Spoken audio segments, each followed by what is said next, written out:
Right press. Okay.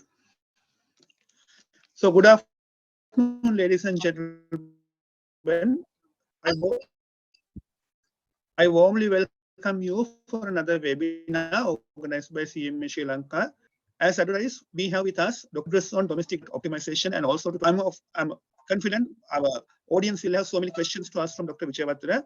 So we will listen to Dr. Vijayavardhana's speech in a while, but to address the audience and to begin the proceedings in a formal way, let me now invite our founder president and also incumbent president of CMA Sri Lanka, Professor Lakshman R. Vatavala.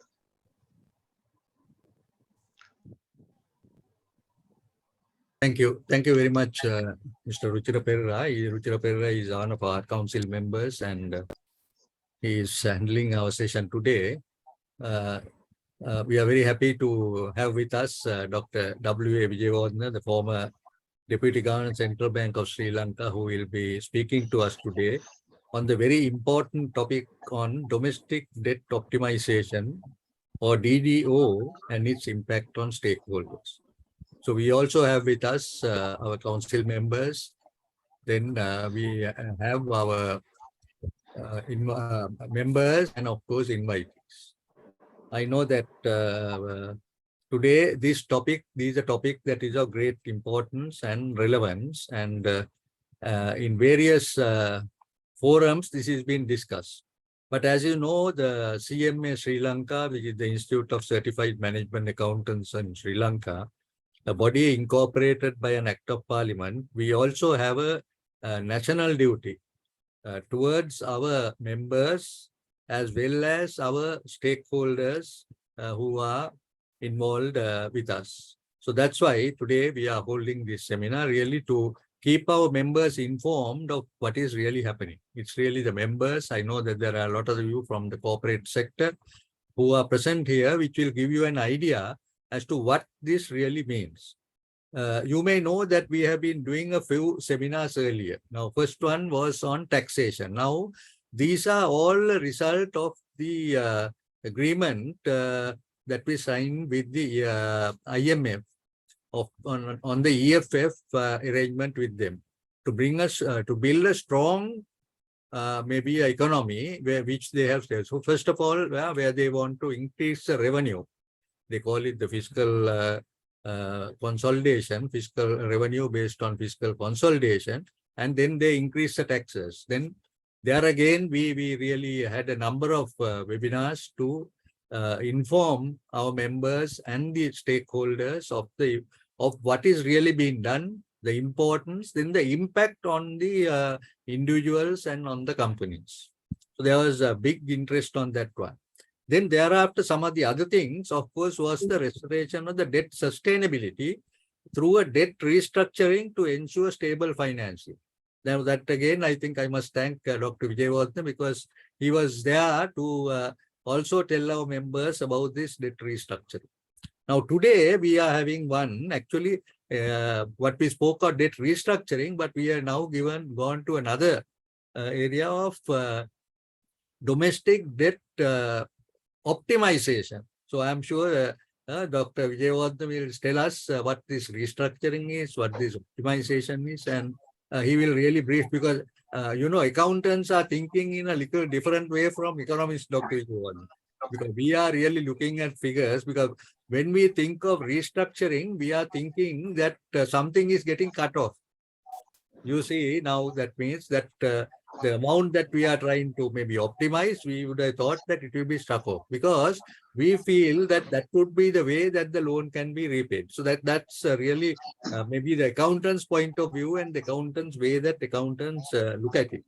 Then, of course, the other policy measures that are taking place, of course, one of the more important ones is the corruption, the new legislation that is to come in for corruption. Now, that also had gone to Parliament, but unfortunately, it's still now been postponed, whereas one side said it must be passed, the other side said it must be passed with the various amendments that were done. So this anti-corruption and governance are two other areas that will be taken with this. So I think those are some of the important areas that we will be really working on. But now there are different views on this domestic debt optimization. At the moment, it is the most topical, maybe the conversation, discussion, everything is really based on it.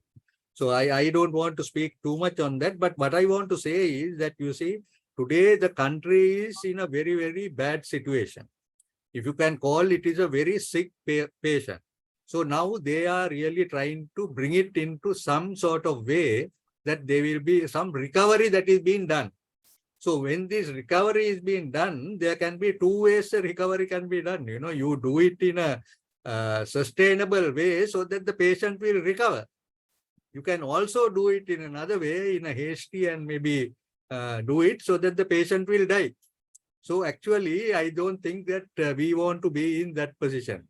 We want to ensure that we will be able to maintain sustainability and to carry on our activity. So that's the important thing. And I think when these things happen, we also have to maybe face certain difficulties that are there. So these are things that with the increase in taxation, maybe the other things that would be mentioned here about, but we do not want the very bad things to happen, which will really upset everyone.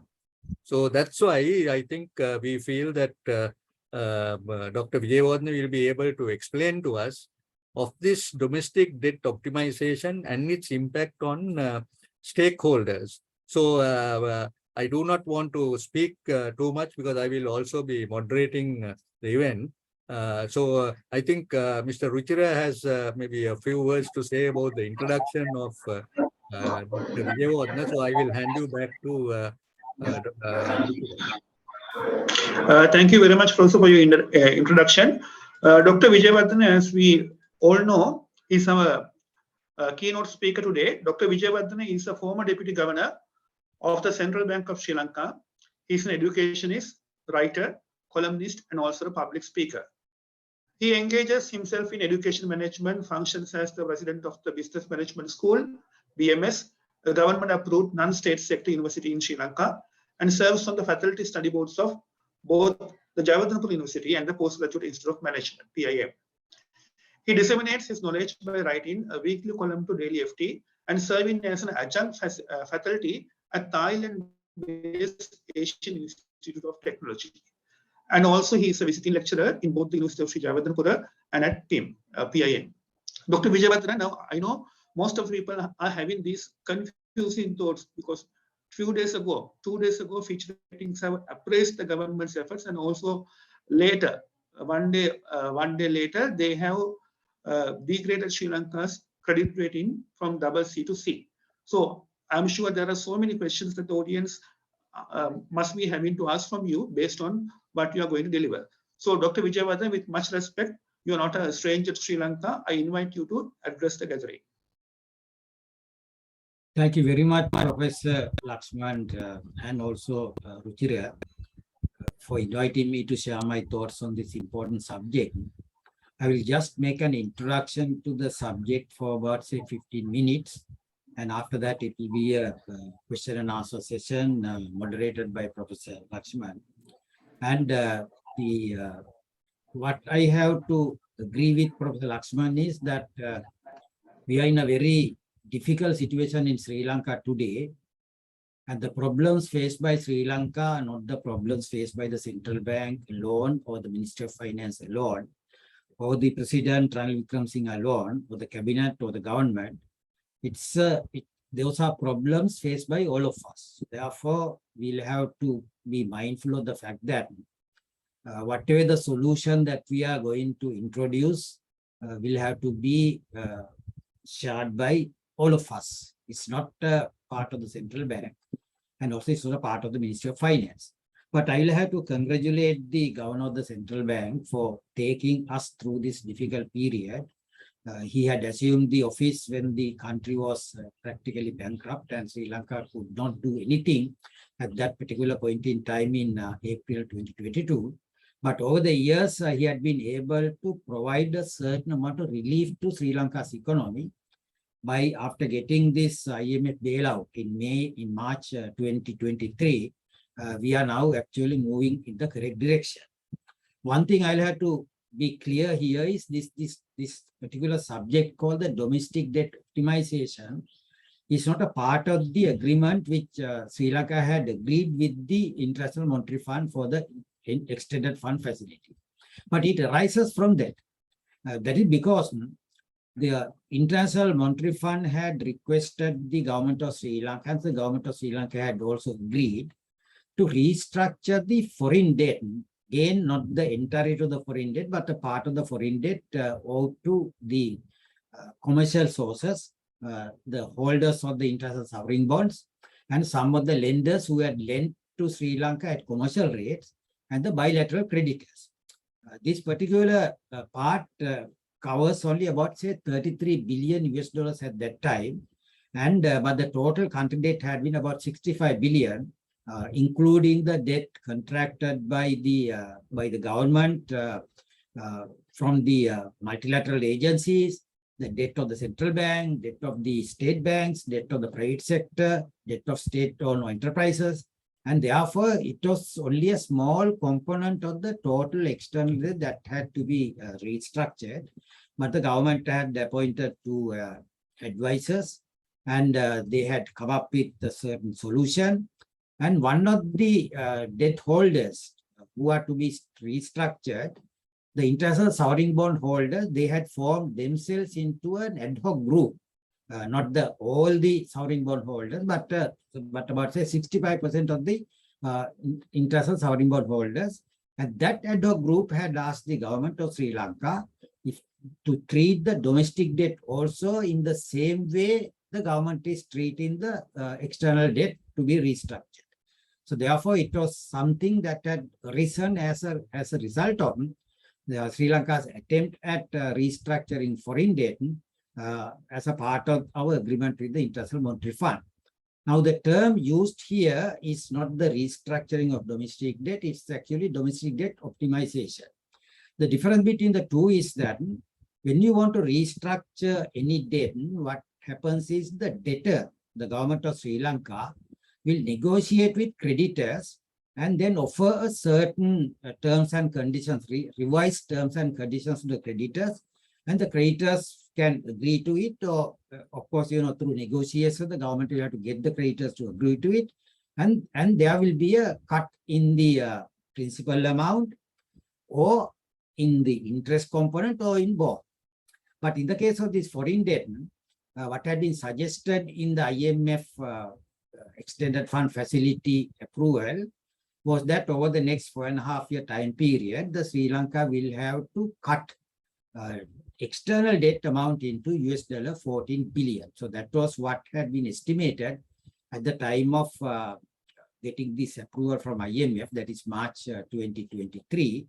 But about 2 weeks ago, President Ranil Wickremesinghe, addressing a meeting in Gampa, had said that Sri Lanka has to cut not the 14 billion, but 17 billion over the 4.5-year time period.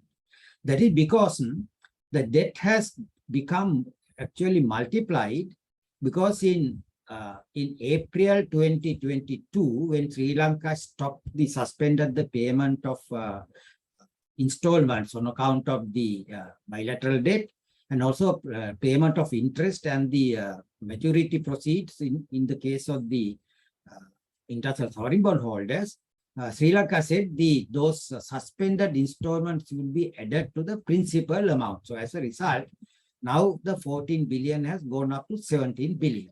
Now that's the situation with respect to the foreign debt. But when it comes to the domestic debt, the problem is that usually a country cannot default domestic debt because the country is in a position to print its own money and repay the debt. So as a result, the question of defaulting domestic debt arises. But of course, in terms of the definition of debt sustainability of the International Monetary Fund, even the domestic debt becomes unsustainable if the government is unable to raise money from the market to repay the maturing debt as well as paying interest, plus without going through the central bank's money printing capacity. Now, in the case of the present situation in Sri Lanka and in terms of the agreement with IMF, the central bank can no longer finance the government to repay its debt. Therefore, that window is out. So as a result, Sri Lanka has to now raise all the monies from the market. And when we raise the all monies from the market, there is the necessity for Sri Lanka to do, number one, increase the interest rates. Number two, if the government wants to raise this money on a massive scale from the market, the private sector will have to forego the same amount. So it's a very critical situation. And as a result, the IMF bailout package has in fact imposed certain conditions for the domestic debt expansion of the country also. And at the same time, the government is required to convert its primary balance, that is the total income of the government, minus the total expenditure except the interest payments. So that has to be converted from a deficit at the current period to a surplus by year 2024. And then that surplus will have to be increased progressively over the years. To do that, most important requirement for the government is to cut down its total gross expenditure. What we mean by the gross expenditure is, now since there are many accountants who are present here, they are familiar with the concept of the cash flow. So in the case of the government budget, there's a cash. That cash flow is that the government is the inflow of the cash is that government gets the revenue by way of taxation. At the same time, government gets revenue, the cash inflow by borrowing money.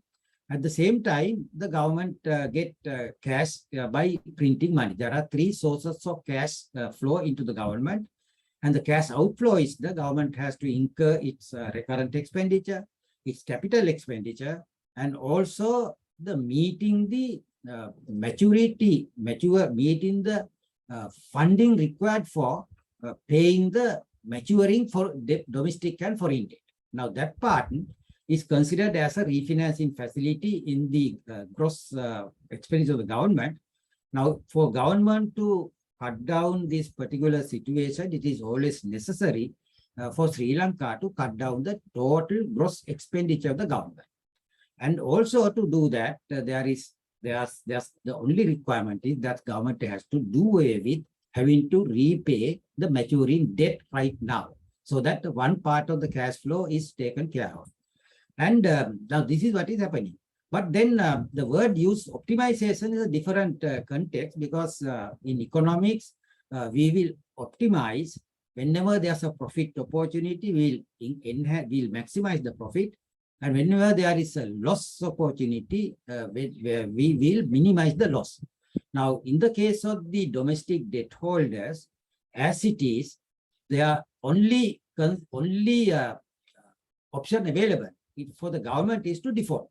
So therefore, they will lose everything, because, as I mentioned earlier, though the domestic debt does not involve in default because the central bank is in a position to print money and finance it. Here, in terms of the IMF agreement, central bank cannot do that. And if the government is unable to meet its the targets of converting the deficit in the primary balance into a surplus, the government has to default this. So this is the situation where the domestic debt holders are facing. Either you lose everything or you lose only some part of them. So that is why, as Professor Lakshman had mentioned, the Fitch rating had downgraded the long-term domestic debt of Sri Lanka from CC to C. I mean, we are now in the lowest position with respect to domestic debt. I mean, it cannot happen to a country because the country can always finance it by printing money. But if the printing press is closed, there is no other alternative. We'll have to now cut it down. So the optimization is that some of the creditors can choose to either lose everything or lose to receive only a part of them. And there are two creditors identified in the case of this optimization. One is the Central Bank of Sri Lanka. Central Bank has lent the government by buying treasury bills from the government amounting to some 2.7 trillion Sri Lanka rupees. At the same time, Central Bank has lent the government by way of an overdraft facility, which is known the provisional advances, which Mr. Malil Jayasinghe knows very well. The current amount is about 340 billion Sri Lanka rupees. So altogether, government owes about 3.04 trillion rupees to the Central Bank of Sri Lanka. So what has been proposed in the optimization program is this particular amount will be converted to a longer term bond. Now, in the new Central Bank Act, which was not passed by Parliament, there was a provision in the transitional provisions to convert it to a 10-year negotiable bond and repay it after the 10-year time period in the bullet repayment. But of course, now what has been proposed is it will be converted to a bond maturing between 5 years and 15 years. And as a result, the central bank will have to have a negative net worth. And when the central bank has a negative net worth, as the governor of the central bank had very correctly said, the government will have to fund it. And the government funds it. Of course, it's the taxpayers who will have to bear the burden. Now, in this case, the domestic debt, it is the taxpayers who have to bear it. The second component is the superannuation fund. The superannuation funds are all the pension funds, provident funds, trustee funds, building societies, friendly societies. I mean, large number of private sector voluntary organizations catering to their members during their old age or in distress are included in the superannuation funds in terms of the definition of the Inland Revenue Department.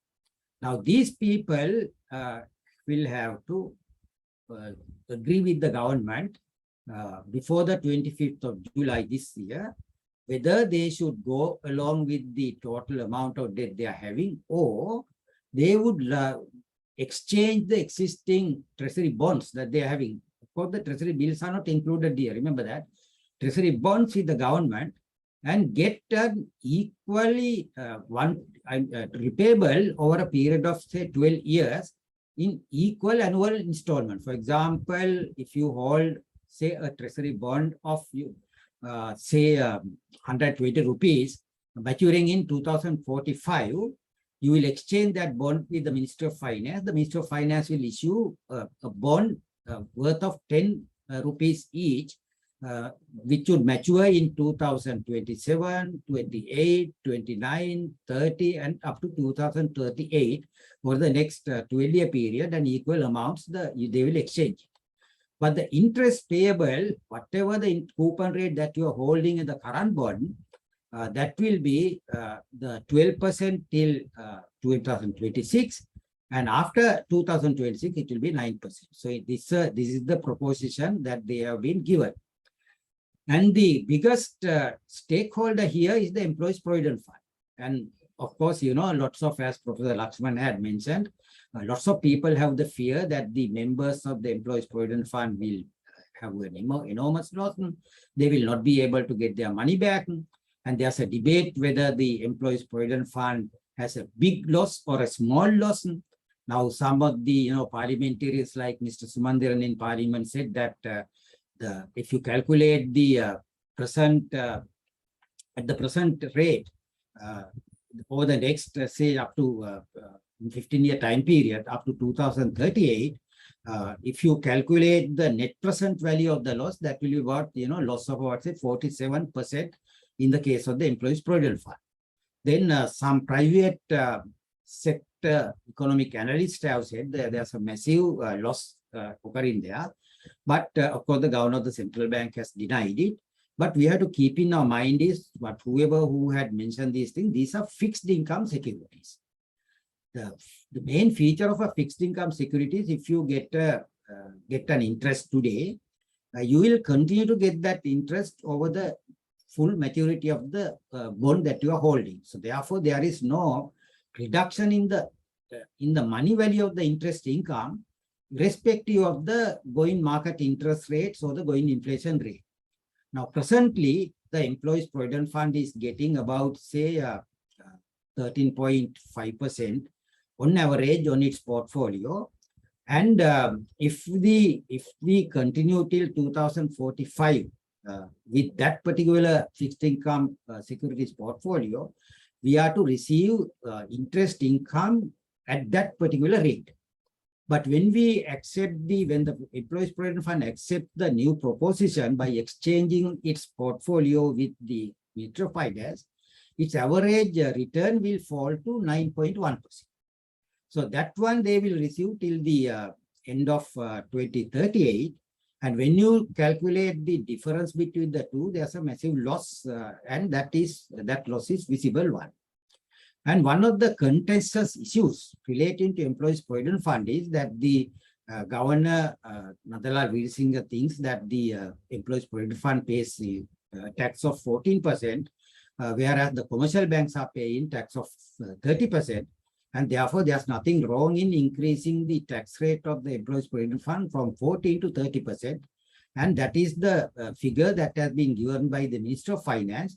If any superannuation fund does not opt to exchange at least 50% of the portfolio that they were holding on the 28th of July with the Ministry of Finance, they will be subject to not the 14% tax, but the 30% tax.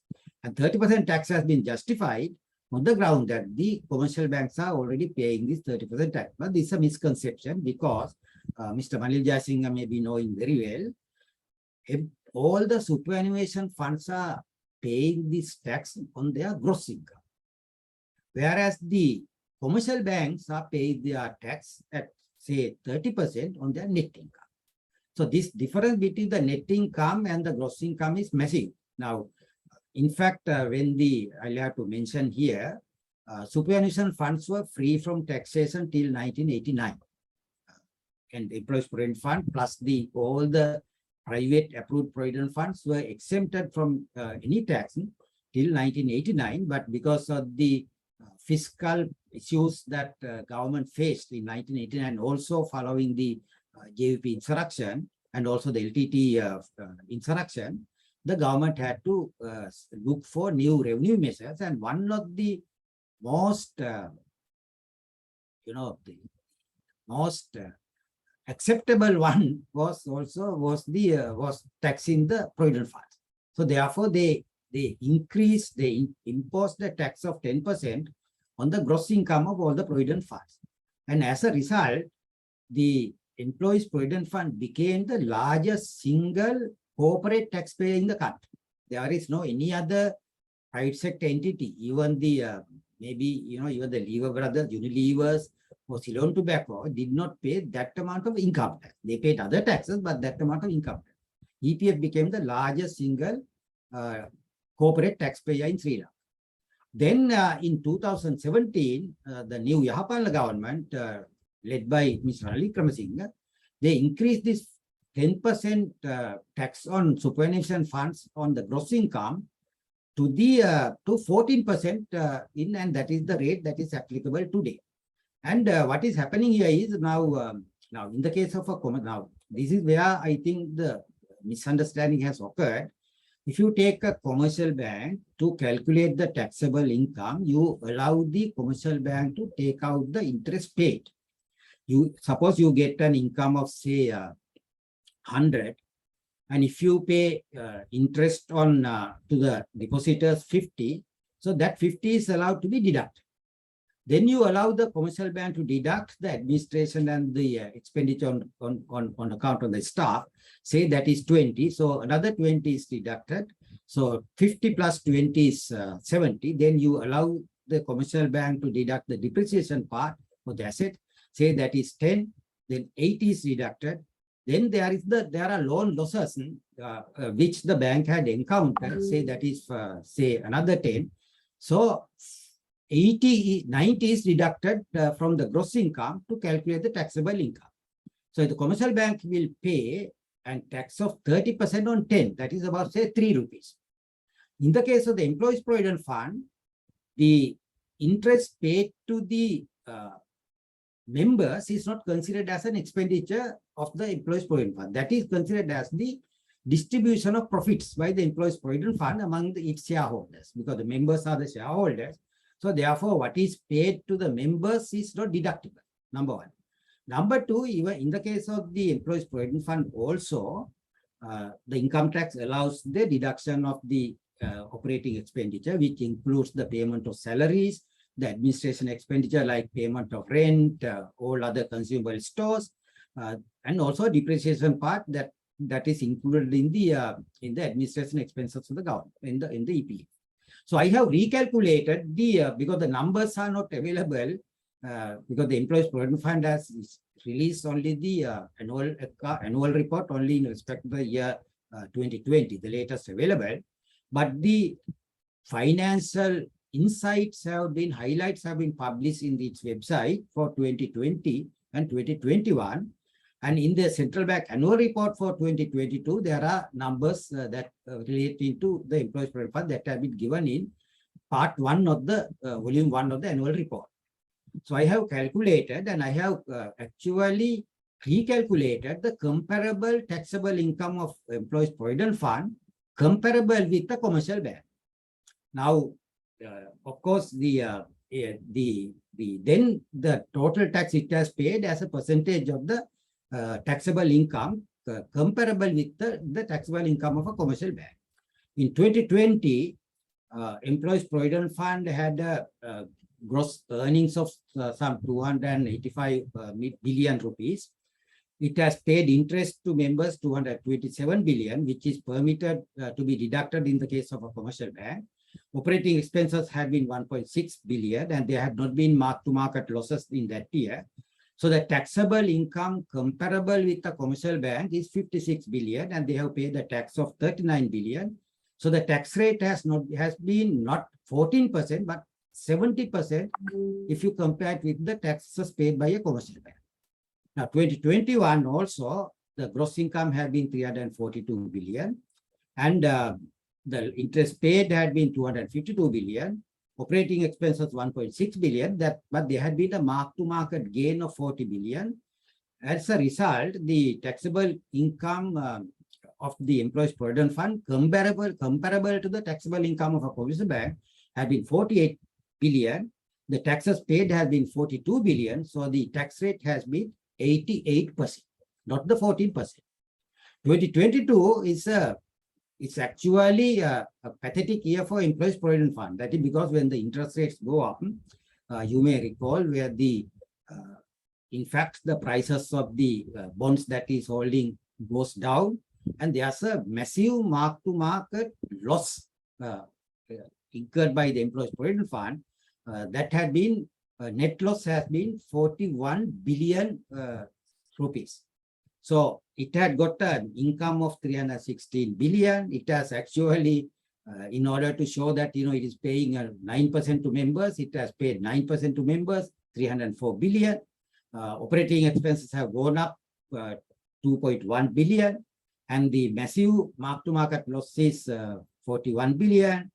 As a result, the taxable income of the Employees Provident Fund in 2022 comparable to the taxable income of a commercial bank is negative 31 billion. So in other words, the Employees Provident Fund has paid a tax of 49 billion in 2022 on a loss, on the losses. I mean, it's a very pathetic situation. But of course, that loss, it has to pay this tax on the Employees Provident Fund mainly because for the Employees Provident Fund mainly because the tax is charged on the gross income and not on the net income. Had it been a commercial bank, they wouldn't have paid any cent to the government. But 49 billion had been paid because of that reason. So this is why when the governor of the central bank and the Minister of Finance say that charging 30% penalty tax rate on superannuation fund is simply equating the situation, is not a correct situation. That is because the superannuation funds pay on the gross income, whereas the commercial banks and other financial institutions pay it on the net income. So net income and gross income have been misunderstood. Here, the difference is large because the massive amount of money earned by the Employees Provident Fund and other superannuation fund is a redistribution of profits. It's like the payment of dividends by a commercial bank, and therefore, in terms of the Inland Revenue Act, that is not deductible.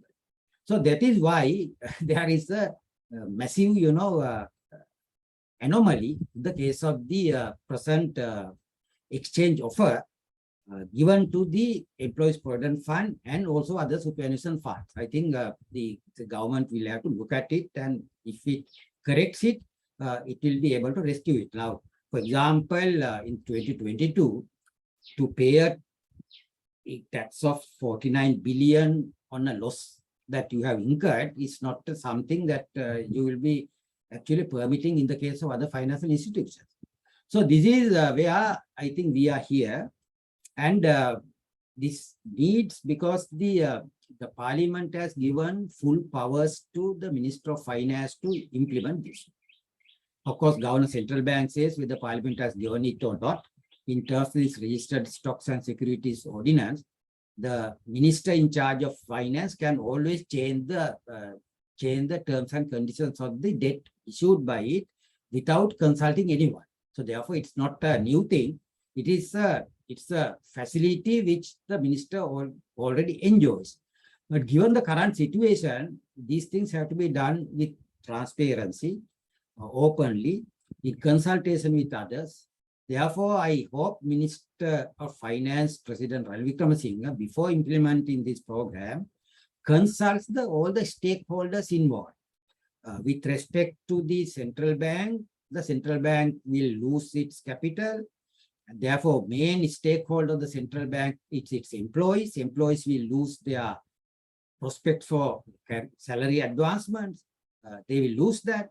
So therefore, the Minister of Finance, President Ranil Wickremesinghe, will have to consult the unions of the central bank when it implements this particular program. When it implements the other program, it has to consult all the stakeholders of the Employees Provident Fund, Employees Trust Fund, then the private provident funds, private pension funds, and all other building societies, other friendly societies, all these are involved. They have to be consulted, and there must be some agreement with them, because this optimization program, even though you say it is voluntary, it has been actually decided by the two financial advisors to the financial legal advisors to the government, the Lazard and the Clifford Chance. They have not consulted any one of them, and therefore it is the duty of the Minister of Finance, when he implements it, to consult all these people. I stop at this point, Professor Lakshman, and we will continue with this one. And so therefore, I hope that, it's a fair introduction to the issue. Thank you. Thank you, Doctor. Professor, do you want me to? Yeah, no, I will take. Yeah, I will. Oh, sure. Thank you. Thank you very much, Dr. Vijayawardena. I think it was a very detailed description. And of course, today's talk, even today's talk, or what is currently being discussed is what you mentioned, that is about the superannuation institution, especially the EPF that is there. But before we go to that, I just have a few questions. One is, now we were talking earlier on domestic debt restructuring, which means that you will maybe cut off. That is what I suppose the foreign people are going to do, where they will have to forego a certain, say, 17 billion or 14 billion, I think it's 19 or whatever amount, and then what amount that we have to undergo. So what I want to find out is, supposing if they did the domestic debt restructuring, where we said, okay, we will now reduce this debt and then cut this off without going for optimization, what do you think would have been the impact? Well, if that had been the case, now Fitch Rating had already downgraded us from CC to C. They would have downgraded us to default. Here, the domestic debt, which is a situation which is unlikely for any sovereign government to face, because the default in the domestic debt when the government has a central bank is not something that would happen. But the present optimization program has been introduced instead of restructuring, because if you had gone for the restructuring program, you have to go by this comparability principle. If you treat one creditor in a certain way, you have to treat all other creditors also in the same way. But when you do that kind of a thing, there will be, all the people will therefore face a situation where all the people will face the same burden. But what matters to us is, now the government's intention is not to pass the burden equally to all the creditors of the government of Sri Lanka, but do it sufficiently to meet the targets which the government has agreed with the IMF. To meet those targets, that is to reducing the gross financing requirement from the current, say, 40%, it's a very high amount, current 40%, to 14%, the government thinks that, just to optimizing with central bank and superannuation funds are sufficient. So that is what it has happened. But of course, if we had gone for the entire market, then of course it amounts to a kind of a default. But you will see now, once a part of the market goes for, because central bank holds about, say, 62% of the treasury bills issued, superannuation funds another 40% of the treasury bonds issued. If the rate of return on the superannuation on the treasury bonds comes down to 9.1%, and the treasury bills and the treasury bills will come down to 5 or 6%, the entire market interest rate structure will go down. So that is exactly what has happened in the last issue of the treasury bills.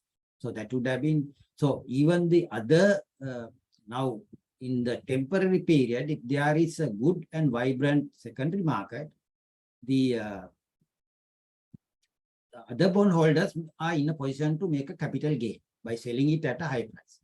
But the future investors will have to invest at a lower rate, and therefore it will simply kill the market. So that's why optimization program has been proposed instead of going for a general restructuring program.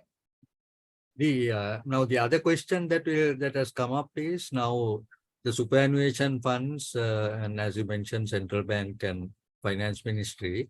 But what they are asking is why now, of course, the banks are there. What is the reason that the banks were maybe given maybe a waiver of what has happened? Well, the publicly announced justification by governor of the central bank is banks are already paying tax of 30% on income and another VAT on financial services 18%. So 48% they are paying taxes. Number two, banks are going through a period where they have to have a massive loan loss situation because of the increase in the non-performing assets.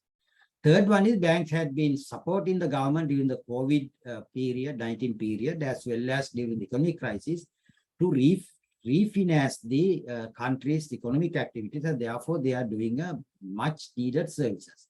And according to the governor of the central bank, he implied that it is very unthoughtful of the government of Sri Lanka to punish a category like that. But as I mentioned here, that particular calculation of the tax rates are completely wrong. Now, when the commercial banks are paying 30% on the tax, on the taxable income, when the EPF is converted to the same taxable income, it pays 70 to 88%, and you will be noticing in year 2022 they have paid the tax on a loss source. So this is a very bad situation.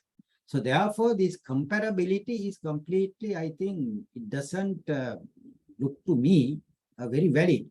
Number two is that the 18% VAT on financial services is also an underestimate, because if you express the all the taxes paid by the banks, I mean, in addition to VAT on financial services, they have to pay a tax on the social security contribution, SSC 2.5%, then port and airport levy, all the taxes if you take into account, and if you express the taxes, the other para taxes they have paid as a percentage of the taxable income, it is not 18%, it is about, say, 30 to 35%. So in my calculation, commercial banks in Sri Lanka are subject to a tax rate of 65% and not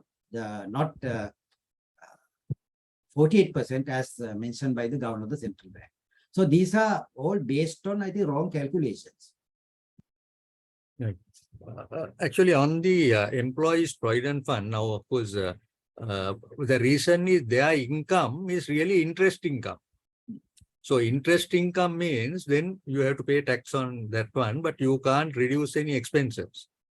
Do you have any solution that we can suggest so that they may be, because since you mentioned that there was a loss, I also couldn't understand how that tax was paid on the loss, because anyway, if there's a loss, they still have to pay because they are getting an interest income. Yeah, in fact, in 2022, Professor Lakshman, it has been paid by, because we had been building up some capital reserve in the Employees Provident Fund. Drawing on the capital reserve, they have paid it. And they have used the capital reserves to pay this high, because the central bank annual report very clearly says the average return on the investment portfolio of the Employees Provident Fund in 2022 is 9.96, close to 10%. Now, they have to pay a tax of 1.4% on that.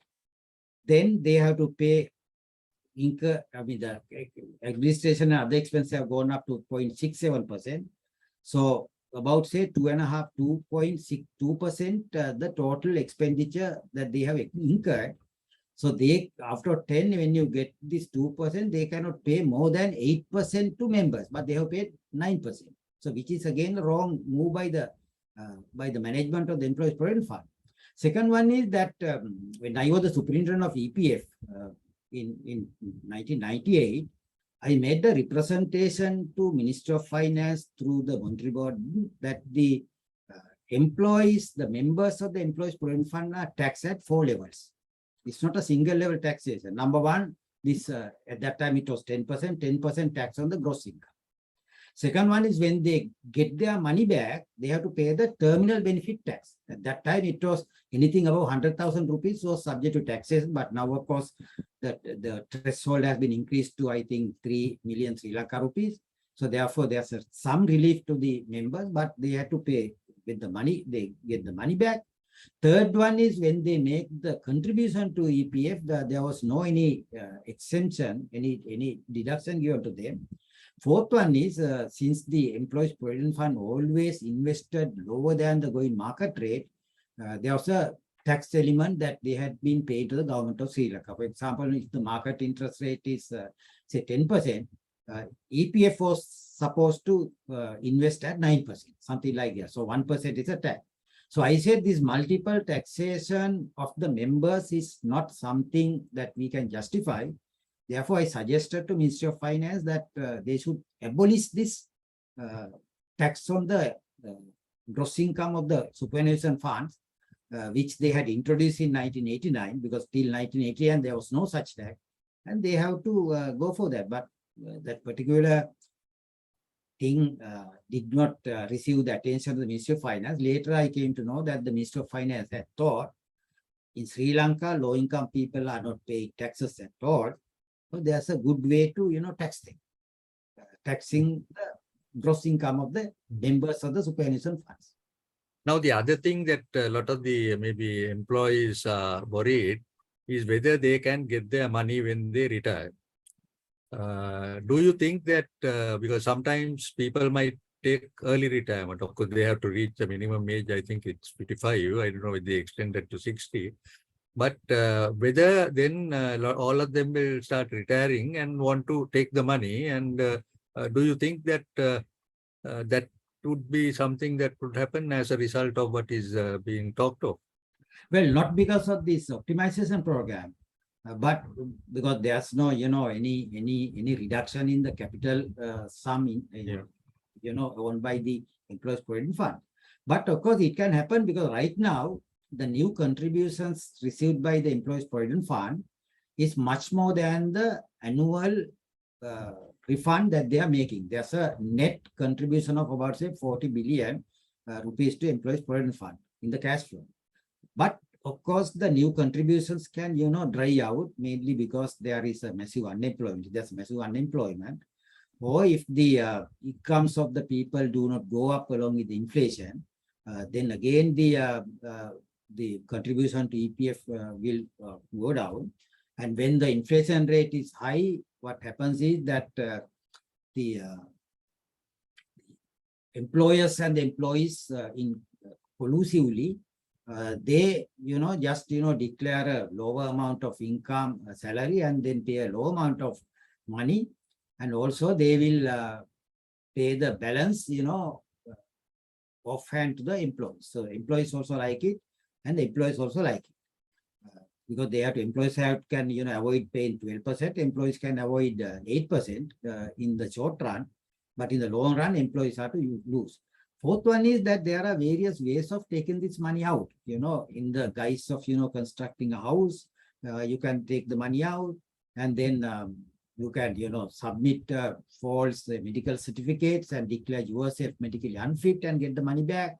And and the women can, get the money when they get married, when they leave employment to get married, and all kinds of things can be used by them to get the money back. So, so as a result, if the refund flows go up, and if the inflow of new contributions come down, and if there's a deficit, that deficit will have to be funded by the EPF by selling some of the investments in the market. So what it means is its ability to provide funding to government also will be curtailed. So therefore, that possibility is there, but that is not something that has arisen as a result of this DDO. Right. Right. Thank you. What is the position of the private provident fund? The same principle will apply? Same principle. And if they don't, agree to exchange their at least 50% of the portfolio that they were holding on 28th of July, they will be subject to a penalty tax rate of 30%. As I mentioned to you, it will actually kill all the private provident funds, because it's not 30% and it will be very high amount because they are not permitted to deduct the money paid to the members by way of their interest. On the whole, taking the current situation, Dr. Vijayawardena, do you think that this is a fair treatment they have done for the provident funds and their employees or the fund holders? Well, if you go by the principle of equity, which requires all of us to bear the burden according to our ability, here what we have done is we have passed the burden squarely of the taxpayers in the case of the Central Bank of Sri Lanka, because it is the taxpayers who have to pay more taxes or forego more expenditure to recapitalize the central bank, and also the members of the superannuation funds. Now, I did mention about this in my initial presentation. The size distribution of the money in the employees' provident fund is pathetic. More than 85% has a balance of less than 100,000 rupees. So those are very low-income people who have to bear the burden square. So when it comes to bearing the burden, because given the current economic crisis in Sri Lanka, there's no question that it is a very painful adjustment. All of us will have to bear the pain. But here what we have done is we have isolated the people who should not bear the burden, the low-income people. In the case of the Employees Provident Fund, more than 85% of the accounts balances are less than 100,000 rupees. They have to now bear the burden on behalf of the nation. So, in fact, they actually, you can call them, they are heroes of Sri Lanka. Now, Dr. Vijayawardena, now another big institution that is really using all their funds for depositing or used for treasury operations is the National Savings Bank. What is the situation of the National Savings Bank? National Savings Bank is not a part of this DDO, therefore it doesn't affect them. But if you take the total asset structure of the National Savings Bank, of the total assets, about 65% is in the form of treasury bills and treasury bonds. So if the same thing had been applied to National Savings Bank, that would have been pathetic. But of course, NSB is holding these ISBs, some 25 billion Sri Lanka rupees, so some 39 million US dollars. Now, ISB people, if they get cut or haircut, NSB also will have to be high, but the NSB can absorb that kind of a loss. But if it is a loss of this magnitude, NSB cannot. But NSB is not like the National Employees Provident Fund, because it pays its taxes on the gross income, the net income, not on the gross income. So therefore, you cannot compare it with the EPF or any other superannuation fund.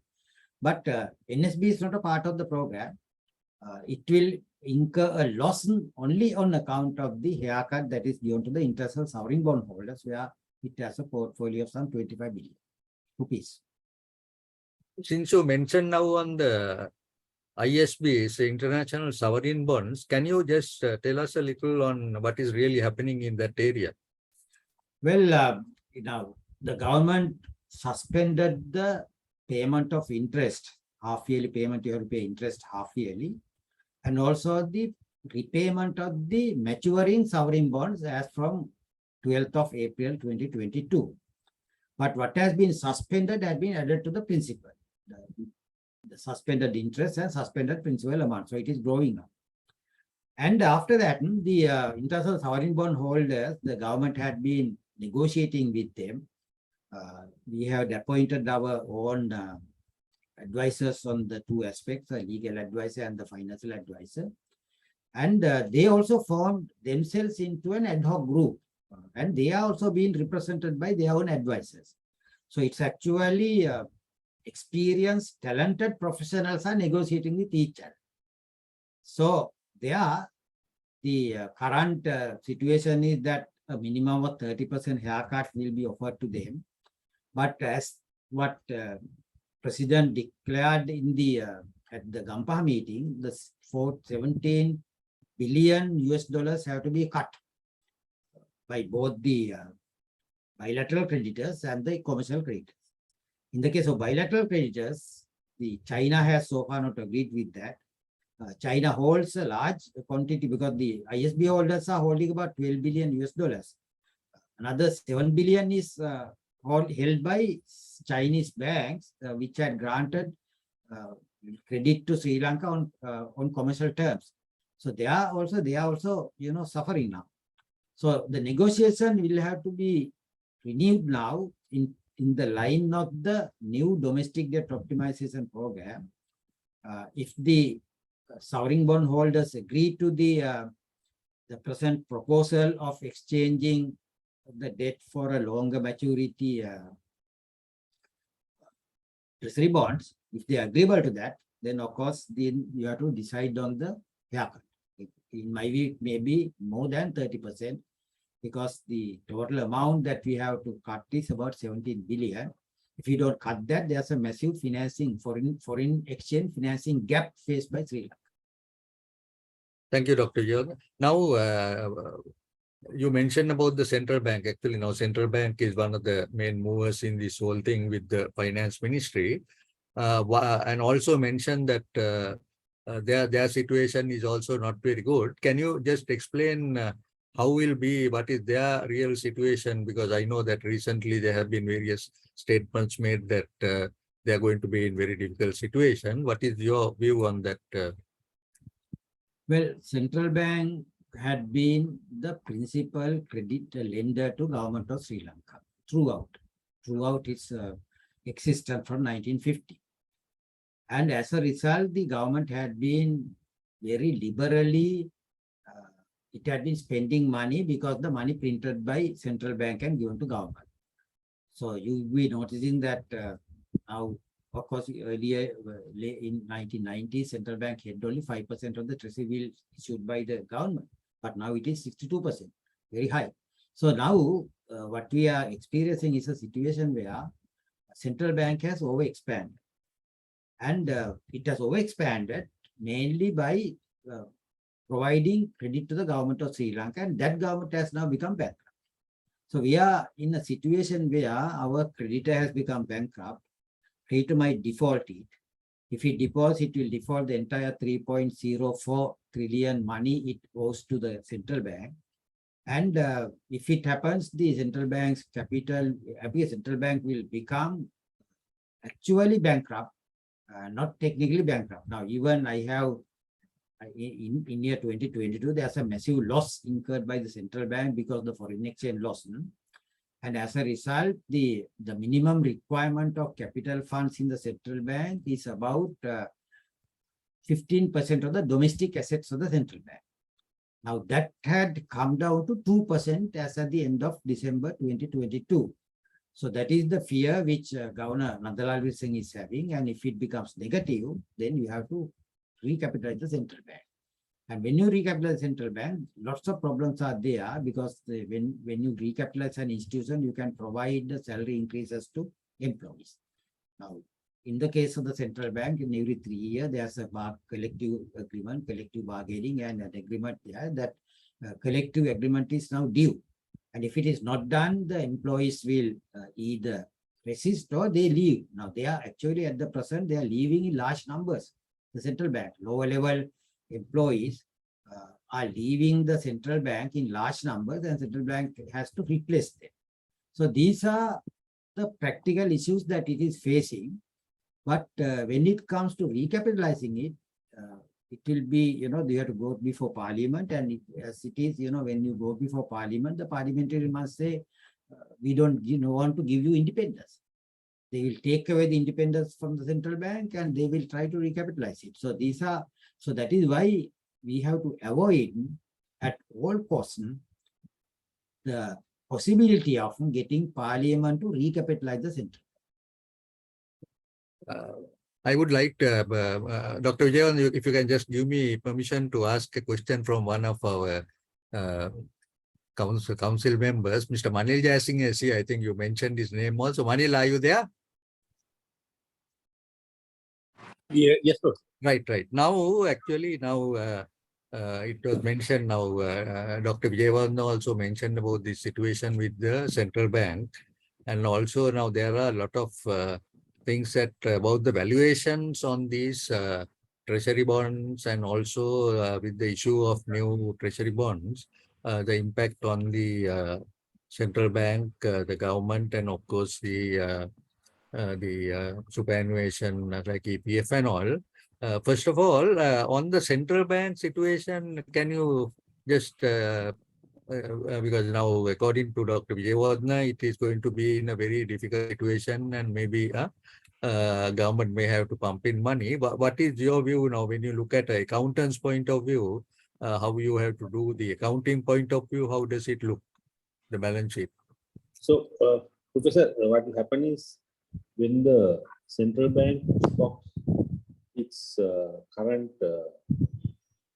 receivables, that is current assets, which is treasury bills, and I think as Dr. Vijayawardena mentioned, some advances to government, then on the date that they swap that to a new instrument, that new instrument has to be fair value from an accounting point. So now the bond that they will issue will have to be fair value. So currently, from what I understand, the bond probably will carry a interest rate of 12% till 2025 and 9% there onwards. So then you have, when in fair valuing this, you have to take into consideration, obviously there won't be a similar bond, but then you'll have to work out what the fair value of this bond is going to be. So that fair value will be determined to a large extent by the current interest rates which are prevailing for a similar maturity bond and similar type of bond. Now in this, I think the institute probably will issue some clarity. Is, say, for example, of course, now the last few days the interest rates have dropped in long-term bonds. I think now it's about 13% or 12% or something after the policy cut as well. So earlier it was about 20%. Now the issue with the 20% rate is this 20% rate is not really a risk-free rate because it has a default premium, it has a liquidity premium, and it has also a some amount due to inflation. So you have to de-risk this whole equation and work out what is the long-term rate. So previously, I think there was some working which were done. It was floating around 13 to 14%, somewhere there. So if the bond is issued on an average, say, let's say between 12 and 9, let's say it comes to 10% effective rate. If it is effective rate is 10 and the market rate is 13 or 14%, you have to then discount the bond future cash flows at 13 or 14%. So that gives you the fair value of the bond today. So that difference between between the say, existing value of the debt and the fair value of the bond, that difference will have to get charged to day one, sort of a day one loss. So when that difference hits your income, PNL or whatever you want to call it, then the question is, will it wipe off the capital of the central bank? So then we come back to Dr. Vijayawardhana's issue. Thank you. Just one other thing. I was listening to Dr. Vijayawardhana about this EPF and this interest and taxation. But one thing, he equated banks saying that the interest expense of the banks are deductible. Now the problem there is interest expense of the banks are primarily to depositors. Now, though it's deductible in the hands of the bank, it is taxable in the hands of the depositor. Yeah. So there is some pass-through of taxes there. The bank is not the final determinant of the tax in that equation. Whereas in a pension fund, the interest income that is paid to the pension fund balance, in the hands of the pension fund holder, that income is not taxable. There is some different mechanism of taxing what you get from post-retirement benefit. So it's not necessarily quite equal to the same situation. And just mentioning, so that is probably why the tax authorities or government or whoever decided to tax it on the gross rather than the net, because there is no cost of that fund. So whereas dividends, even in a private company, if you pay dividend also has a further tax, even after tax of the profit, dividends also attract further tax in the hands of the recipient. So I don't know whether it is. But Manil, on the interest, now what the interest received by the EPF, they'll have to pay on the gross, no? Yes, because there is no deduction. Yeah, that's right. What Dr. Vijayawardhana worked it out is, he took the distribution of 9% as a deduction. So when you do that, then there is actually negative income. So your income was not enough to pay the distribution, so you had really a loss. So what he mentioned was that on that loss, you had ended up paying tax also, because the tax was paid on the gross rather than the net. That's what Doctor was mentioning. Thank you, Manil. Doctor, you have any comments on that? Well, of course, according to the Inland Revenue Act, any cost that you have incurred in the production of your income, that can be deducted. So in the case of a commercial bank or any other financial institution, the depositors, the money that is paid to depositors is an expenditure incurred in the production of the interest income by the commercial bank. Now here, if we go by the principle that if it is difficult for the tax authorities to calculate the cost involved in the production of the income by the Employees Provident Fund or any other authority, what I had suggested was you take the interest paid in the previous year. You take the interest paid in the previous year as because what matters is that the members have kept the balances with the Employees Provident Fund and other superannuation funds for the superannuation fund to produce the income in the current year. So therefore, if there is anything, if you are interested in, go for this net basis, if you don't want to, if you treat the present payment as a distribution of profits, yeah, you can take the interest that had been paid in the past year with an average of some, during the past 5-year period. For that purpose, they have to amend the Inland Revenue Act and go there. Those are policy matters. And of course, that was suggested to government in 1998 by me when we wanted the government to abolish it.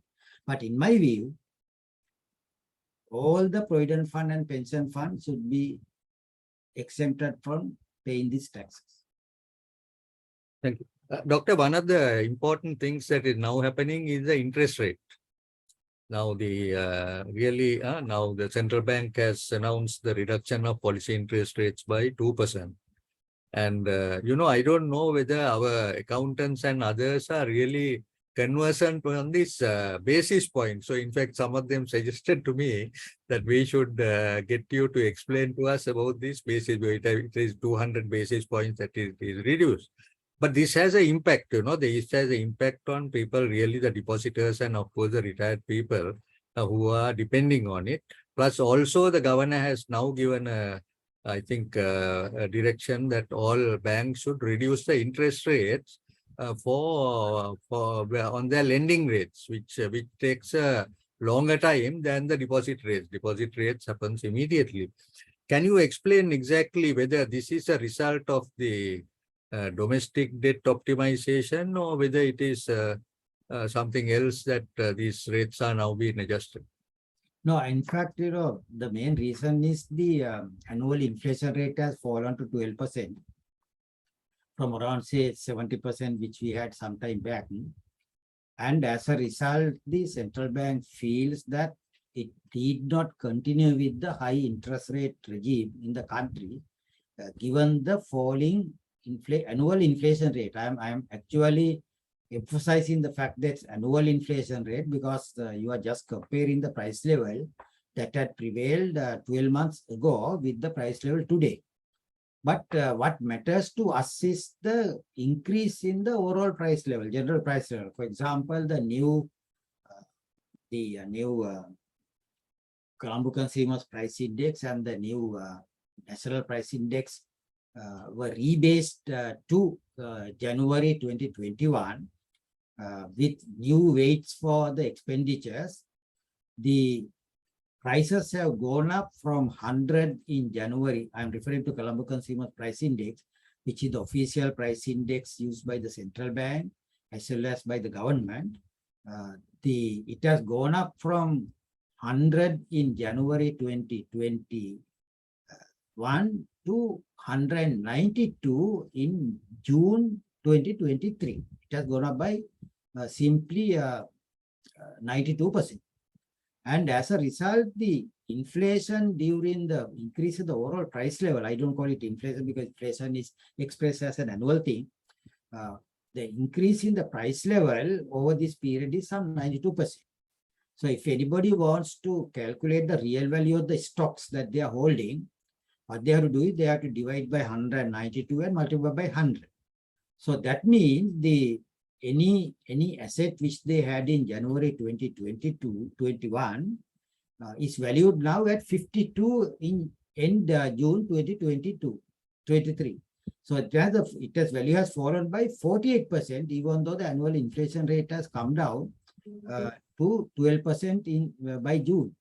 This is not a situation where the central bank should, take its monetary policy based on this particular annual one, because two reasons. Reason number one is the depositors have lost about 48% over this period, their principal amount that they have kept in the bank. All other assets, financial assets, the value has gone down by 48%. And as a result, if you now cut down the interest rates also, in order to promote the economic activities, the savings flow will be discouraged. And when the savings flow gets discouraged, what would happen is that we will not have enough savings to fund the growing financial requirements. And then, of course, we have a massive gap in the domestic economic financing of the country. Professor Lakshman, you said about this basis point. Basis points. Yeah. It is because, now when it comes to, expressing these numbers, we go into, 4 decimal points, 6 decimal points, and it's very difficult for us to, express, 42.3335 and, when we calculate it. So therefore, the market, we have 2 types of, terminology used for this. One basis point is 1%. That means 100 units will make 1%, and therefore 1 basis point is 1 upon 100. Then if you go into 4 decimal points, we have pips. We have, 1 basis point is broken into 100 pips. So if somebody says, 4,500 pips means 4.6% terms, but of course, that's the way that you can express it easily to be understood by the market participants. So, but unfortunately, what has happened is the terminology which can be used only with the market participants, we are using it for the man in the street who doesn't know what is meant by basis point. Instead, we have to say, 1%.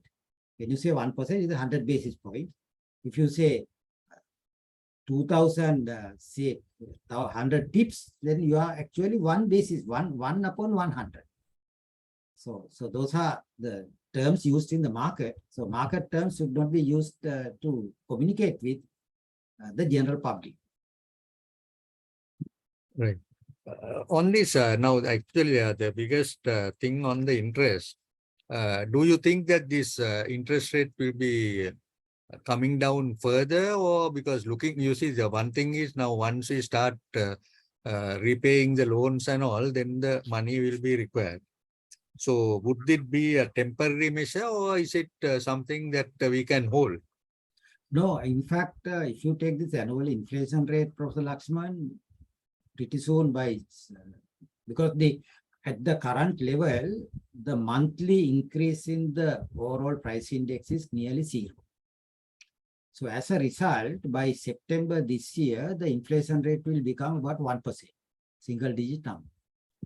And when you have a 1% inflation, it is very difficult for you to, justify having high interest rate with the political authority, because the political authorities always think in terms of low interest rates and providing money to members of the public at cheaper rates. Therefore, they will be able to use that money productively in investment purposes, ignoring the fact that the cheap money can also be used for consumption, which will increase the demand for imported goods. And again, it will have an impact on the balance of payments, and also the money coming into Sri Lanka. Now, when the local interest rates fall, now as Professor Lakshman has very clearly, correctly mentioned here, when the interest rate is adjusted downward, immediately the deposit rates, the rates that we pay to savers, will get adjusted immediately. Now, the following day, 2 days ago, the central bank cut the interest rate. I saw some of the banks are now offering 7% on the fixed deposits, 1 year fixed deposits. And but there is a stickiness in the downward adjustment in the lending. So I am yet to see. Now today they will release the weekly economic indicators to see whether the prime lending rate has come down significantly from the current 20+ level. If the lending rates don't get adjusted, what the politicians expect through the reduction in interest rate will not be materialized. Then the central bank will have to impose a cap on the lending rates, which is again very difficult to monitor. And also when you have a cap on the interest rates, the money will be used by people who can use them for unproductive purposes by getting the machinery working for them, the entire political and the finance sector machinery. So therefore money goes out. So interest rate ceilings are also not, workable in the long run. So central bank is in a big soup now. It has to cut down the interest rate because the inflation rate will come down to zero level, despite the fact that from January 2021, the prices have gone up by 92%, which we feel when we go to market. Actually, Dr. Vijayawardhan, I just one thing, because these prices are going up and our institute is the management accounting body really involved in the costing area. One of the things that, of course, what we have really worked out is really that everyone should maintain what is called a cost sheet. This cost sheet, it should be made mandatory to all by the government, where it will give the materials, labor, and other expenses that will be incurred in their costing. Then this costing is also connected with the cost records. Because a lot of these people are saying this is the price, this price has gone up. And also it will help to see at what point that these prices have increased or gone down. Because sometimes it may be the supply chain, you see. You may have the goods available in one area, they're not transported. So this is something that we have really suggested and we have given. But I think that's how it should work. It should not be a minister coming and saying price will be reduced. It has to have an automatic process by which it can be done. So this is a very good way that it can be done, both cost records and the cost sheet. Yeah, do you have any comments on that, Doctor? Yeah, I agree with you, because the way that we are cutting because monetary policy is conducted always by the central bank, not only our central bank, the central banks also in the world. by looking at the annual inflation rate.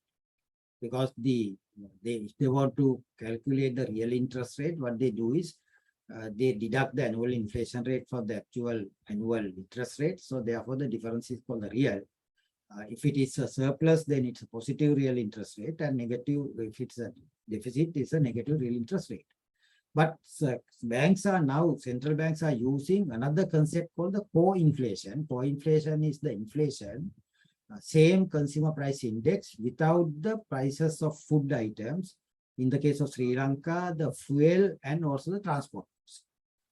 We take this out, and then all other costs are included in the normal inflation, and that's called the core inflation. And central bank will have to base its monetary policy action on the core inflation. Unfortunately for us, both the headline inflation, which is published by the census department, which we know because that is the one that is published by the newspapers, core inflation also is falling because of the non-increase in the non-food items in the country recently. But of course, if the rupee falls again, that will also go up, and then central bank will have a big issue of taking, because the central bank pushes down the interest rate down, political authorities are very much pleased.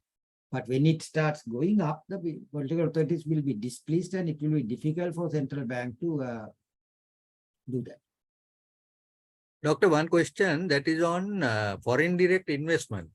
Do you think that the current policy measures that are being adopted by the government will really attract foreign, because that's a very important area, because we are now looking for foreign exchange. What is your view that on this foreign direct investment, whether that would be an area, because also this is also connected with taxation, because Port City, I think, are really giving a lot of tax holidays, I hear.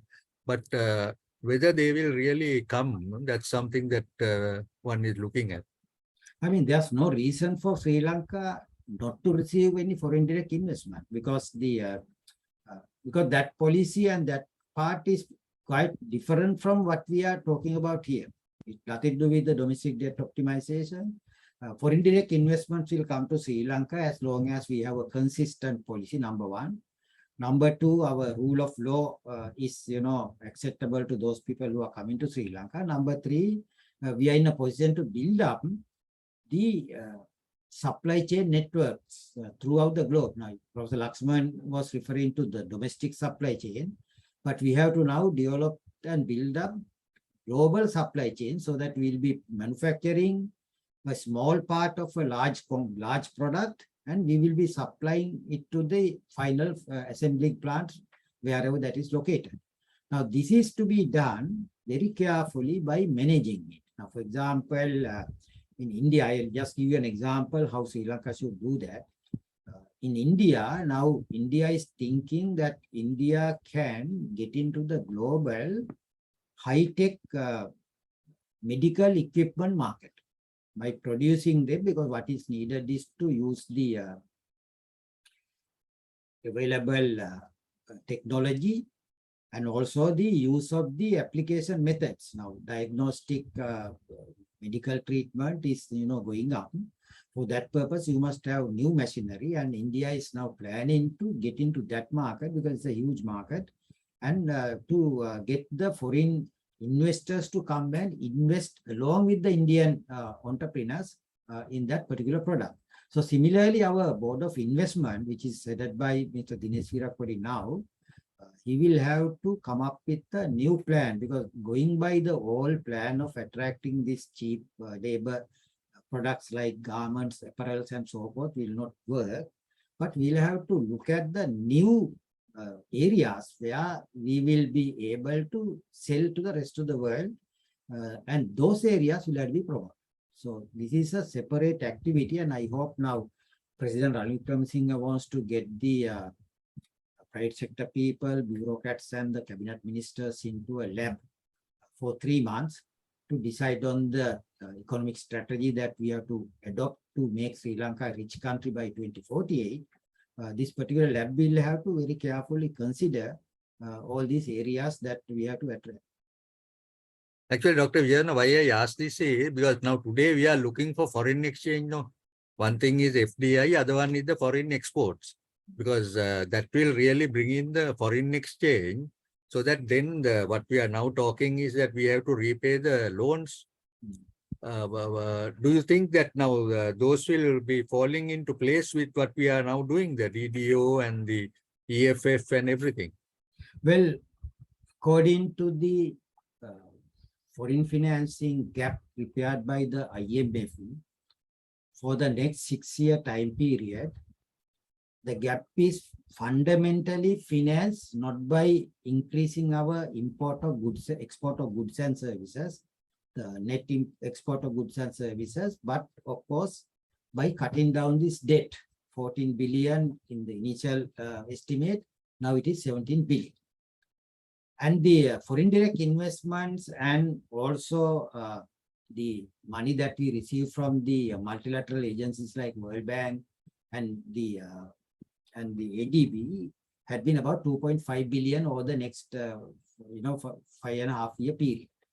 So foreign direct investments and other inflows, they have, just, estimated a very low value. So if we can improve that, really it will be a bonus for Sri Lanka, because we can then, finance it substantially, the financing gap. What would happen is if this 17 billion foreign debt cut, which the president had announced that Gampa meeting doesn't take place, we will not be able to finance the foreign account of Sri Lanka.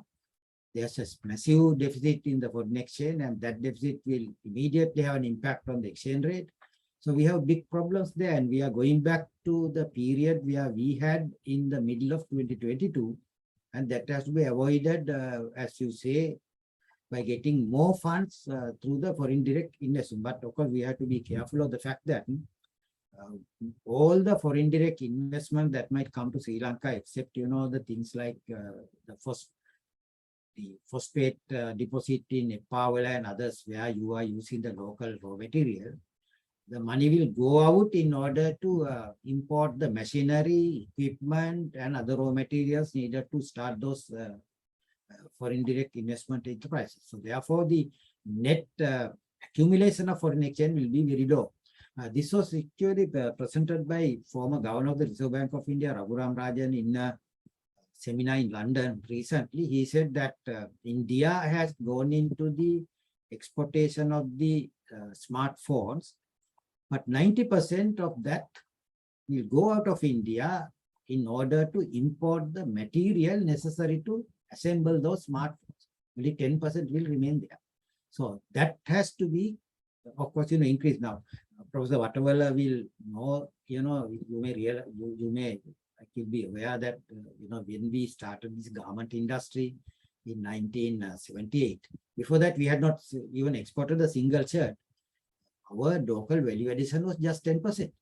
Now it has gone up to 40%. So it is a matter that has to be developed over the time, and Sri Lanka can also start with a lower value addition initially, but go for a higher value addition later. But given the present economic problems that we are having, that may not be sufficient for us to meet our requirements.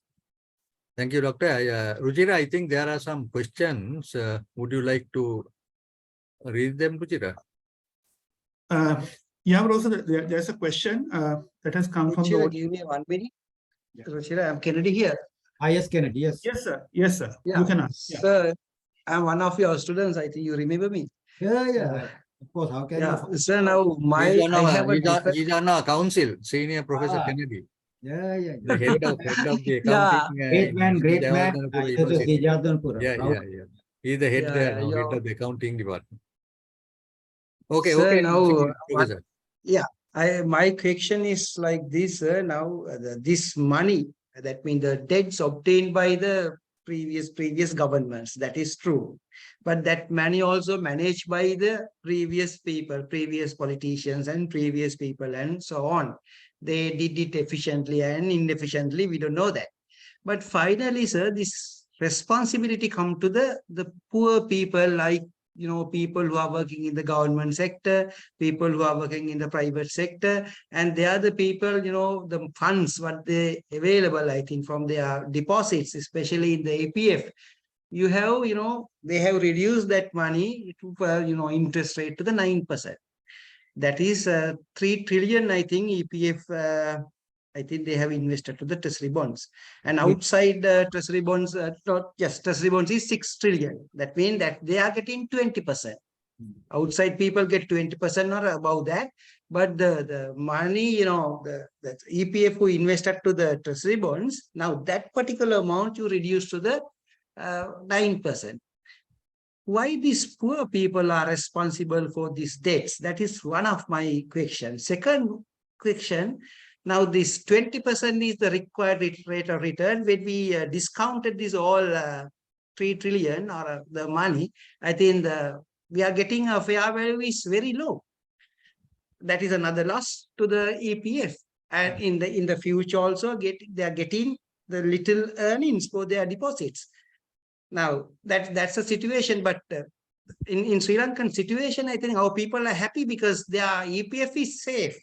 Because what they deposited, certain interest they are getting at the end of their retirement age. But this efficiently, managing this portfolio, that is a question from my side coming. I think, sir, you are the best person to address this question. Yes, Professor Kennedy, thank you very much. And of course, you had been, luminary in the faculty of in the management studies, commerce and management studies, and you had been a fighter, and had been a man who had been able to direct that particular faculty towards the correct one. So thank you very much for asking this question. The first question, Professor Kennedy, is actually, it refers to the international financial order. Now, you may recall President Ranil Wickremesinghe recently went to Paris and he addressed this Paris, the people who gathered in Paris there.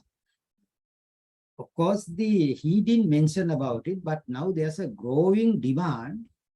In the case of the developing countries, it is the past politicians who had inefficiently and profligately utilized the money that they had borrowed, but it is unethical and unjustifiable to pass the burden on the poor people of those countries. Therefore, all the creditors should write it off straight away. So that is one of the demands that are, growing very, it's very grow. I mean, even Professor Kennedy, you'll be noticing people like Danny Roderick of Harvard University is heading this. In fact, they had demanded some 72, I can remember, leading figures in the globe had demanded that instead of going for this debt restructuring, they have demanded all the creditors of Sri Lanka to write it off. Because, as you say, it is very unethical, unjustifiable, and inequitable to pass the burden on the people who have no choice or who have no voice. Now, we didn't have any voice. So, therefore, that's a big problem. Second one about, from the Kennedy, now already, as I mentioned to you, now in January 2021, Colombo Consumers Price Index was just, 100.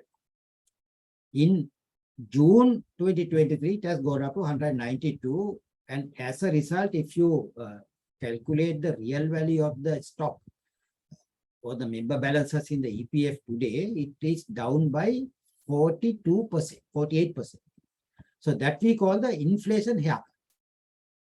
I didn't want to use the word here. It's an inevitable inflation haircut. Already they have lost. Even Professor Kennedy, you also have lost 48% of your financial saving, the value of the financial assets over this 2.5-year time period. So so that's called the inflation haircut. Already people are getting that.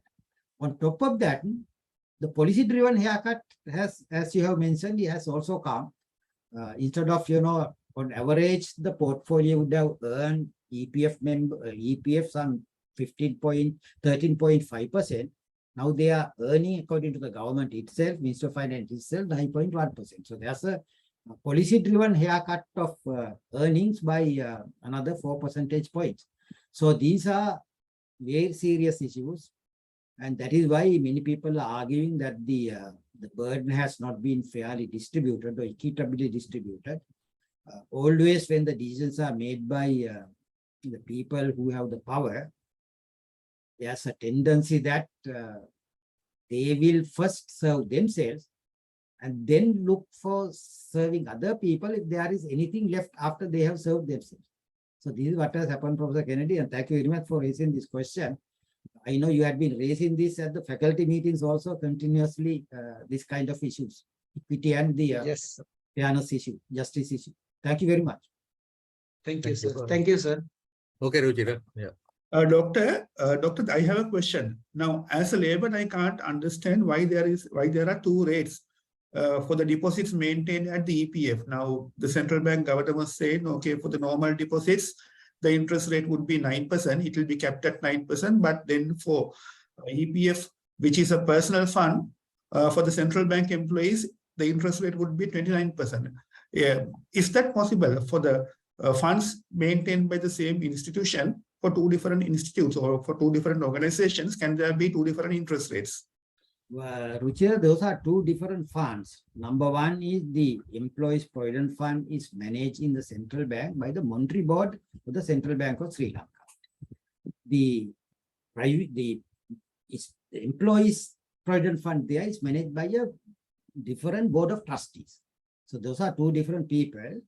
As far as I know, what has happened is that as far back as I think 1994, the employees had presented to the management of the central bank that they should be paid the current treasury bill value when they are paid by the when the balances the interest is paid on their balances. And therefore, after that, when the scheme was changed to pay the current value, they got the approval of the Labour Commission, because Labour Commission is the one who has to make approval for private provident fund, and it has been continuing there.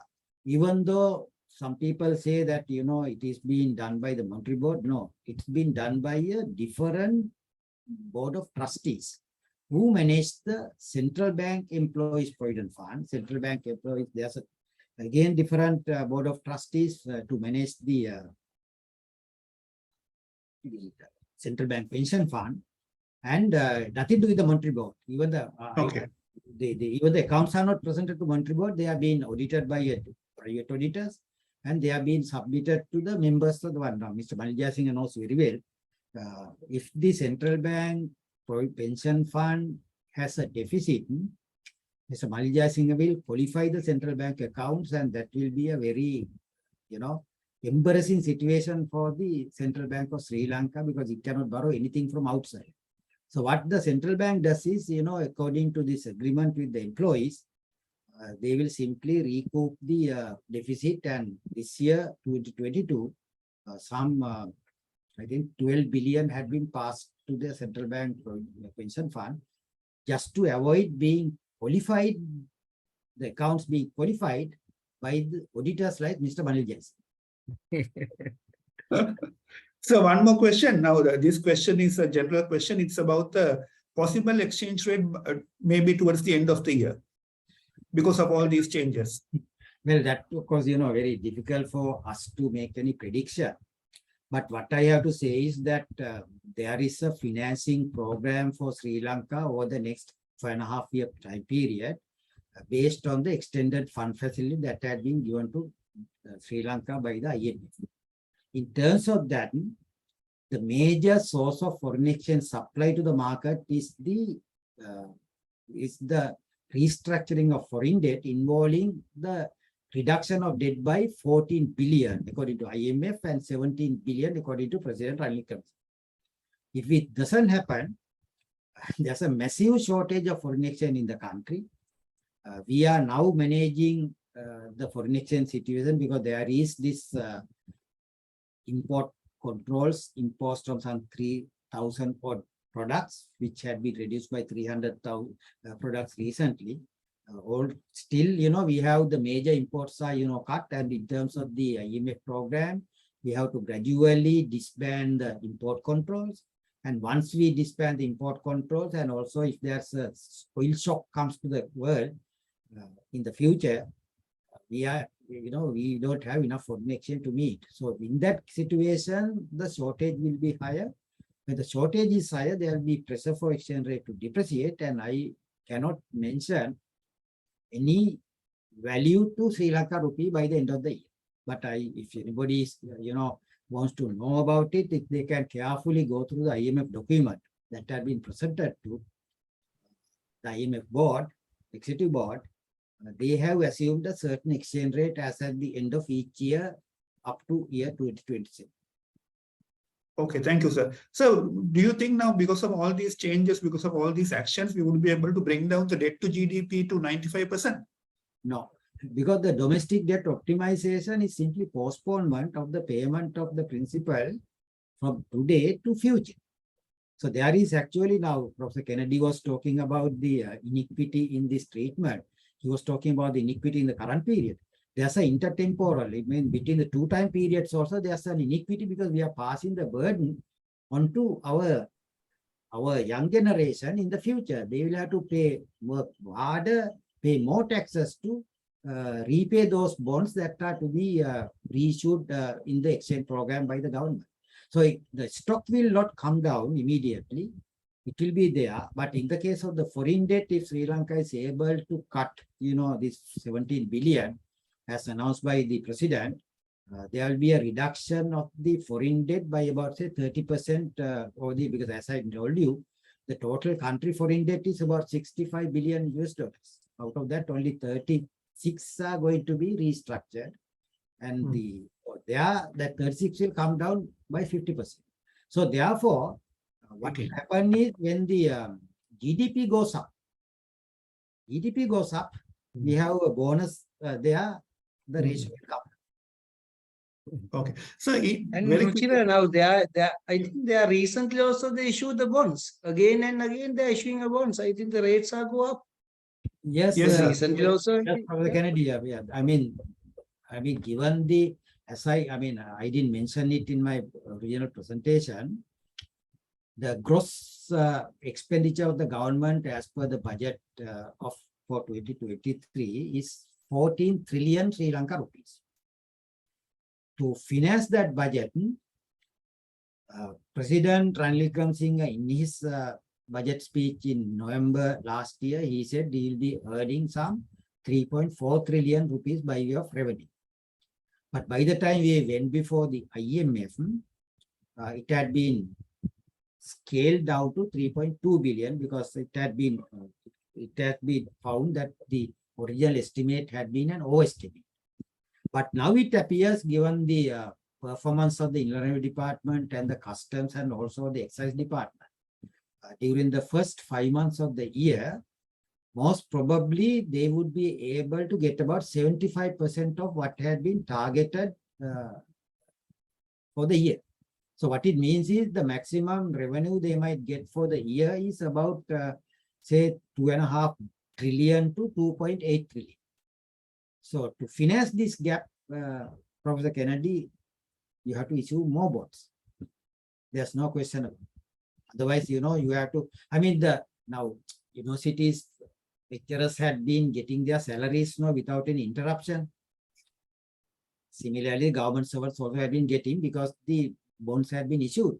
But I know many private sector entities, salaries had not been paid to their employees for the last 3 months.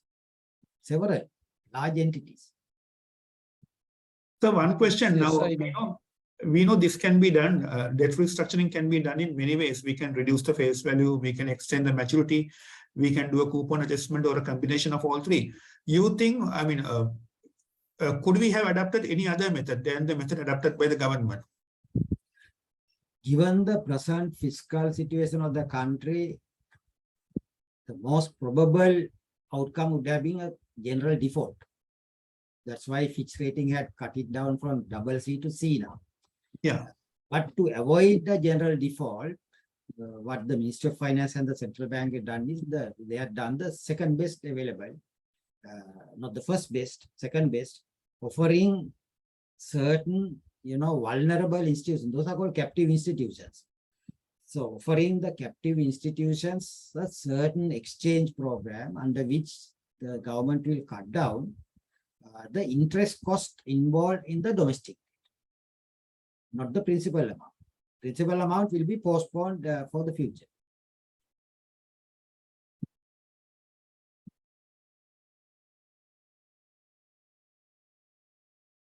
Ruchira, are you? Otherwise you have to sell the assets. I think like our loss-making organization restructuring or some other kind of assets we have to sell. That is also one of the options, sir. Yeah, Professor Kennedy, loss-making ones cannot be sold at a profit. You have to sell them at a discounted prices. You have to sell, Professor Kennedy, the profit-making ones. It's not an unusual thing. But of course, what happens is, Professor Kennedy, if you want to cut a tree today, moral philosophy requires us to plant another tree. Or we have to, therefore, once this tree is cut, there will be another tree tomorrow. So if the government wants to sell the profit-making enterprises in order to meet the current shortage of funds in the country, foreign exchange and the rupee fund, the government will have to continuously build up profit-making institutions. That has not been done. So once what has presently happened, Professor Kennedy, is that what is sold out. No more new trees that have been planted. So therefore, we are losing. In fact, day before yesterday, I was the chief guest at one of these, Commerce Day events in one of the schools called Herman Minor School, which had been developed in Sri Lanka by the Austrian professor Herman Minor, who is responsible for the SOS. And it's actually built in terms of the Austrian type of, school system. Very, fantastic one. They had a drama played on the stage. In the drama, there was a family and they didn't have enough money to, buy their requirements. So they started, selling. Some of the fellows one of the relatives who had come from UK had advised them to first sell the toilet, then sell the kitchen, then sell the doors. All the things are being sold and finally they don't have anything. Finally, they have to sell the sitting room also. But what the main mistake they have been doing is once they have sold the toilet, they could have built another toilet to meet their requirements. That has not been done.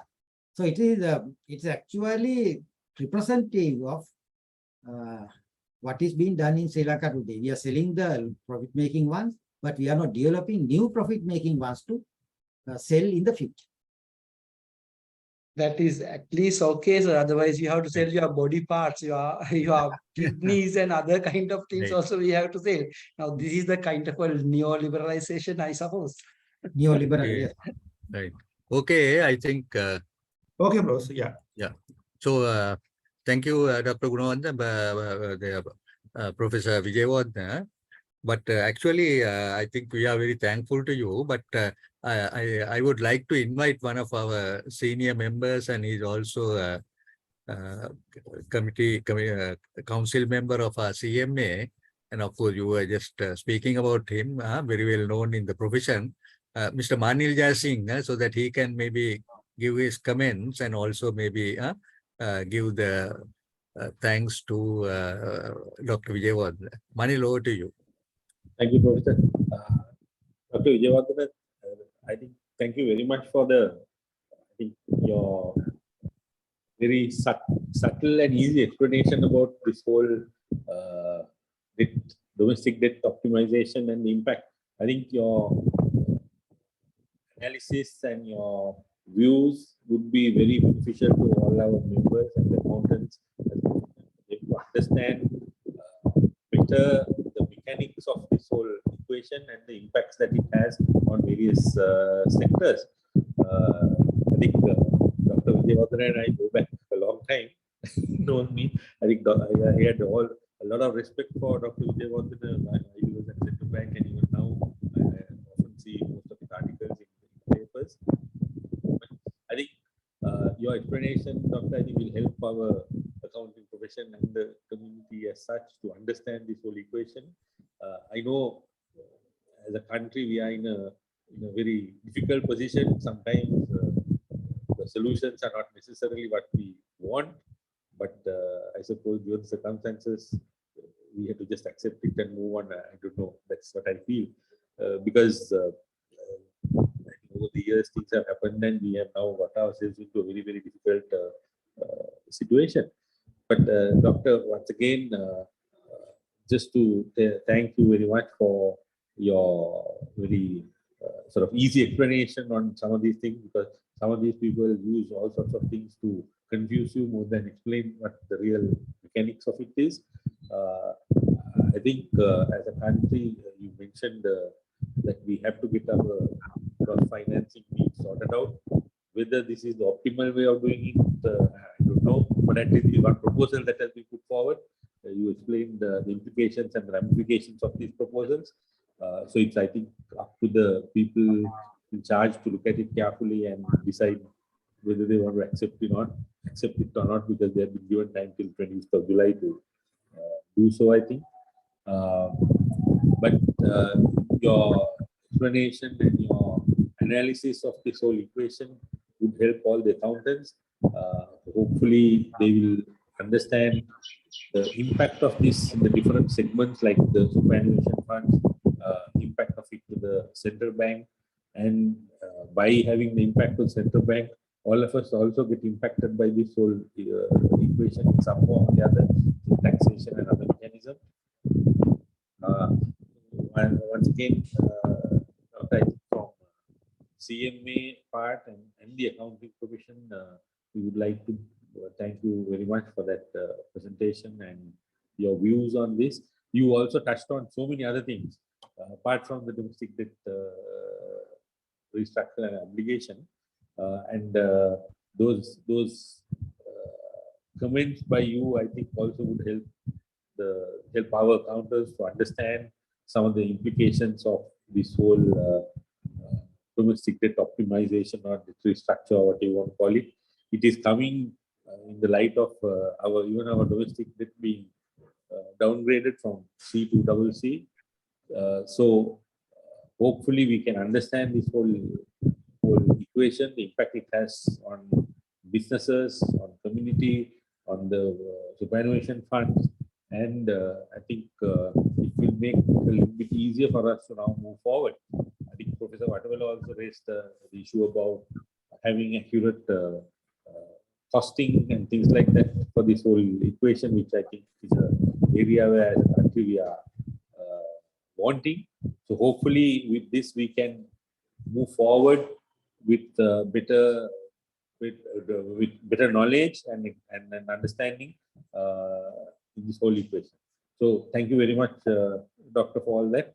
And I think thank you for the CMA also for conducting seminars like this, timely seminars, because I'm sure there will be a lot of people talking about it in another 2 or 3 weeks. But if the question is, this is timely because it was announced last week. This week we are having this seminar. So I think thank you for CMA also for taking the lead, special professor. Thank you very much. Thank you. Thank you very much, Manil. Over to you, Rujira. Yeah. Anything else? Yeah, thank you very much, Mr. Manijay Singh. Thank you very much, Dr. Vijayavardhana. I would like to express my sincere gratitude to Professor Vatavella, CMA Council, who is here, Mr. Gajendra, Mr. Asanga Vimalaratna, and also CMA staff for organizing this webinar. Thank you very much for all the audience who have come here in large numbers. So I hope the webinar has been a useful webinar for all of you. You would have cleared most of the doubts that you may have had. So thank you very much once again from all of us. So thank you very much, Dr. Vijayavardhana. So we do hope that we can have a